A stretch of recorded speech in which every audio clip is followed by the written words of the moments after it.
men who once felt outcast are realizing that they were never broken. They were simply underheard and underrepresented. Do we need men? No. Honestly, no.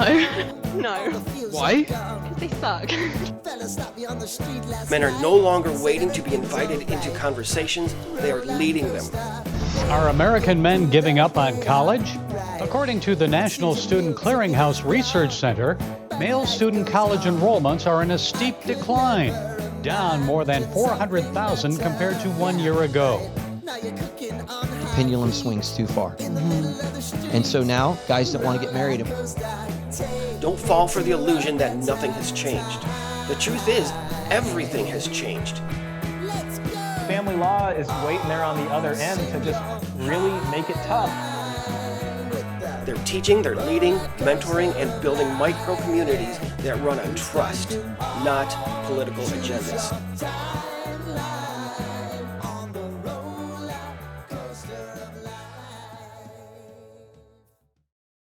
The modern men's movement and advocacy was never going to come from a podium or from social acceptance.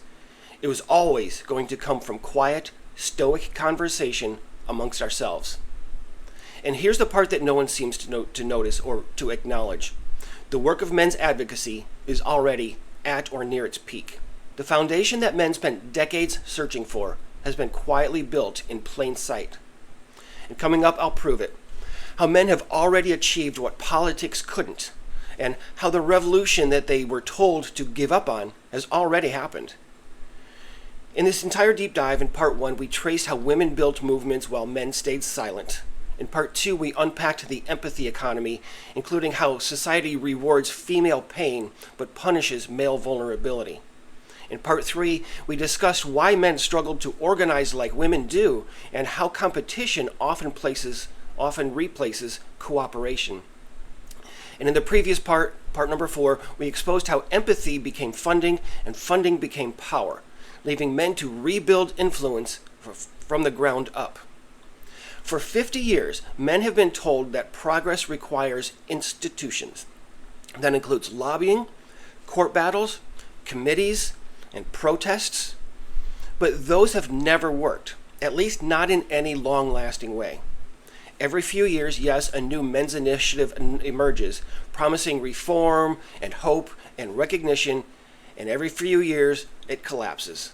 Not because those efforts have lacked conviction, but because the model was wrong. Men don't rally around bureaucracy. They rally around purpose.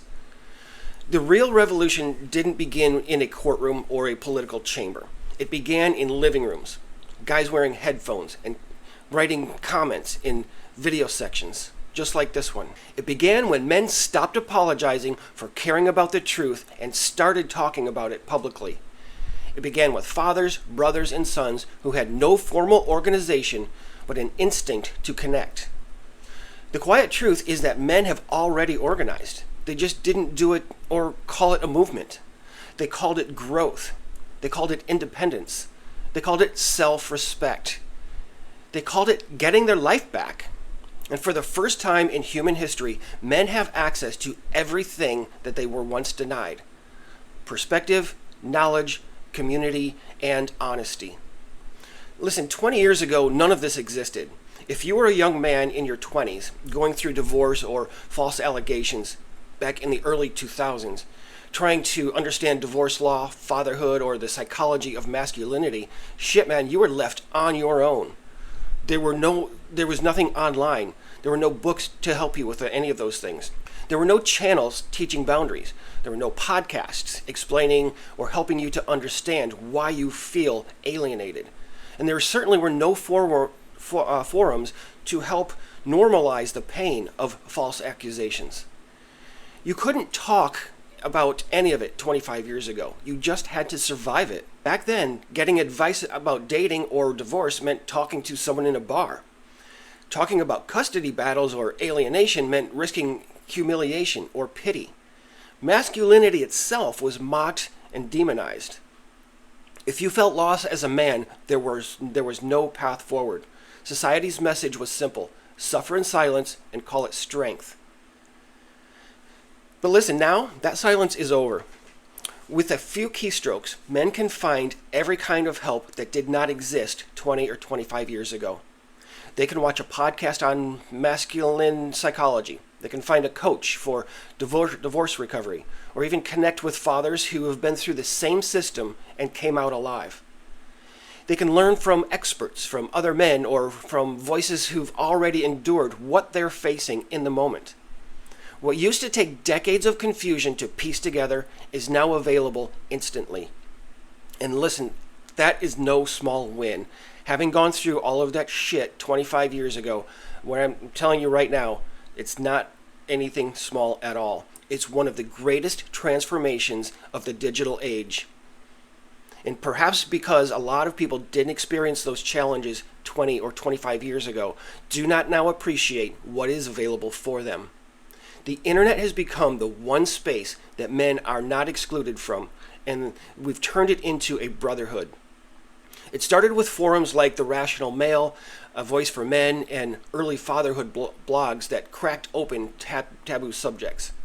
Then came podcasts. Some of them included Order of Man, The Roommates, and even a lot of Jordan Peterson's lectures, and even channels led by men every day, whether they're truck drivers, veterans, teachers. They're all teaching each other from experience, not ideology. And now that digital brotherhood is undeniable, men who once felt outcast are realizing that they were never broken. They were simply underheard and underrepresented. Every viral clip of a man speaking truth about fatherhood, relationships, or purpose chips away at decades of distortion. Younger men now have access to the very guidance that their fathers were shamed for seeking, if they had a father in their home at all. And that's progress on a generational scale.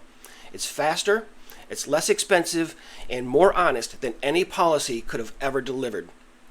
The isolation that nearly destroyed Gen X men has been replaced with mentorship at scale. A man doesn't need to drown alone anymore. He can log in and find 1,000 others who have fought the same storm. What once required a therapist, or hell, even a miracle, now requires just a username and Wi-Fi. And men are not just listening, they're creating. They're teaching, they're leading, mentoring, and building micro communities that run on trust, not political agendas. And the results are everywhere if you're paying attention. Fathers' rights groups are winning record custody cases. Platforms like YouTube and X have become libraries of masculinity, all filled with conversations about discipline, purpose, and self-respect. Exactly what men need. Even dating has shifted. Women are openly saying that they want strong, confident, masculine men. How they're asking where we're all hiding. The pendulum is swinging, not toward dominance, but back to balance. Men are no longer waiting to be invited into conversations, they are leading them. They're talking about stoicism, leadership, and integrity in ways that were unthinkable amongst themselves 2 decades ago.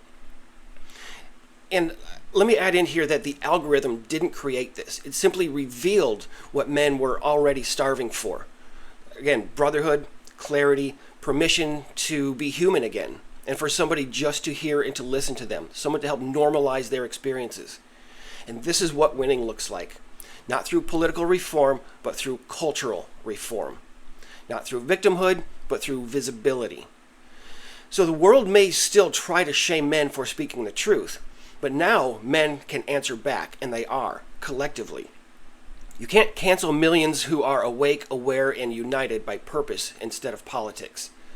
Older men remember when this connection was impossible.